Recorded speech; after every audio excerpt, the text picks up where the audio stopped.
Om Swastiastu, perkenalkan saya Ibu Wahyu Darmanugraha dari SD nomor 1 Benoa, nomor undi 14. Di sini saya akan menceritakan kembali cerita yang berjudul Keong Emas. Pada zaman dahulu kala, hiduplah seorang raja yang bernama Kertamarta. Raja Kertamarta memimpin kerajaan yang sangat indah dan megah, yaitu Kerajaan Daha. Raja Kertamarta memiliki 2 orang putri cantik, yaitu Candrakirana dan Dewi Galuh. Pada suatu hari datanglah seorang pangeran yang bernama Raden Inu Kertaparti.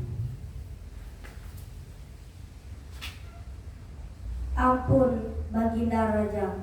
Perkenalkan, saya Raden Inu Kertaparti dari Kerajaan Kahuripan yang memiliki maksud untuk melamar salah satu putri raja. Baiklah Ananda, lamaran Anda Ayahanda terima.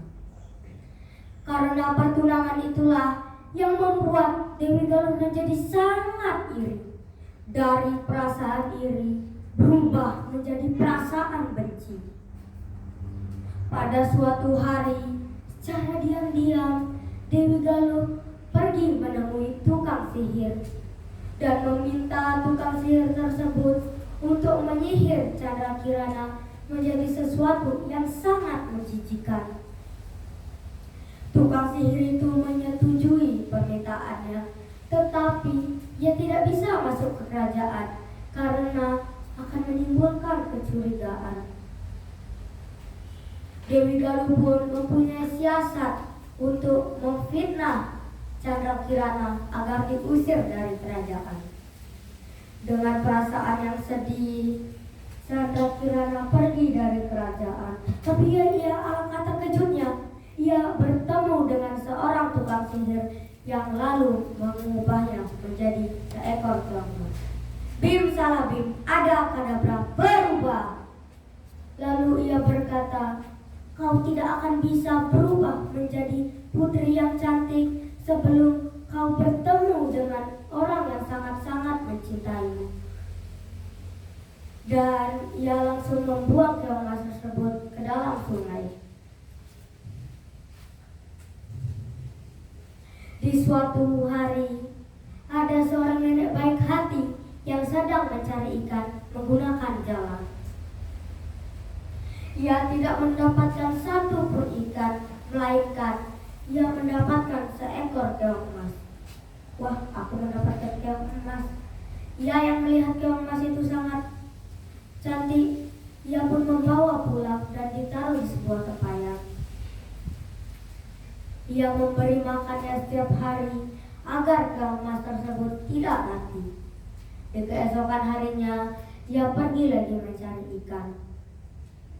Tetapi, sudah lama menunggu, ia tidak mendapatkan satu pun ikan, sama dengan hari sebelumnya. Ia pun memutuskan untuk pulang saja. Tapi ia alangkah terkejutnya, ia melihat makanannya sangat lezat sudah tersedia di atas meja makannya.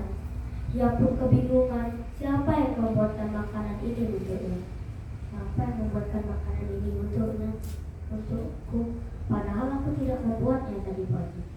Karena kejadian serupa terus berulang, ia pun berniat untuk menyelidikinya. Aku akan pergi ke laut. Tetapi ia tidak benar pergi ke laut, melainkan ia mengintip di jendela. Ia sangat terkejut menemukan seorang putri yang sedang memasak makanan untuknya. Ia langsung menghampirinya dan berkata, siapa kamu putri yang cantik dan dari manakah asalmu? Aku adalah putri Candrakirana yang berasal dari Kerajaan Daha. Saya bisa berubah menjadi keong emas karena saya disihir oleh tukang sihir. Di sisi lain, Raden Inu Kertaparti terus mencarinya. Tidak kenal lelah, ia mencari di mana-mana. Tukang sihir yang mengetahui bahwa Raden Inokertapati mencari Chandra Kirana, ia pun langsung berubah menjadi burung gagak. Gak, gak. Raden Inokertapati sangat terkejut karena ia bertemu dengan seekor burung gagak yang bisa berbicara layaknya manusia. Hei Raden Inokertapati, kau sedang mencari Chandra Kirana. Kalau kau sedang mencari Chandra Kirana, teruslah kau jalan ke arah utara. Terima kasih burung gagak, saya akan jalan ke arah utara. Ia terus berjalan ke arah utara, tapi ia sangat kebingungan karena jalan yang diberikan adalah jalan yang salah. Di tengah perjalanan, ia bertemu dengan seorang kakek tua yang sedang kelaparan. Cu, bolehkah kakek meminta makananmu sedikit? Boleh kek, ini saya berikan makanan ini untukmu. Yang ternyata kakek itu adalah kakek yang sangat sakti. Dan lalu ia memukul burung gagak tersebut menggunakan tongkatnya. Dan kakek itu memberitahu jalan yang benar. Kau teruslah jalan ke arah timur. Nanti kau di sana akan bertemu dengan sebuah rumah. Ia terus berjalan, tetapi di tengah perjalanan bekalnya telah habis. Ia yang melihat bekalnya habis berniat untuk meminta makanan kepada pemilik rumah yang ada di depannya. Tetapi ia tidak mendapatkan makanan saja, ia juga melihat Chandra Kirana yang sedang memasak. Ia pun mengajak Chandra Kirana dan nenek baik yang sudah menolongnya ke kerajaan. Sesampainya di kerajaan, ia pun menceritakan apa yang sebenarnya terjadi. Baginda Raja, sebenarnya Dewi Galuh telah bekerja sama dengan tukang sihir dan menyihir saya menjadi keong emas.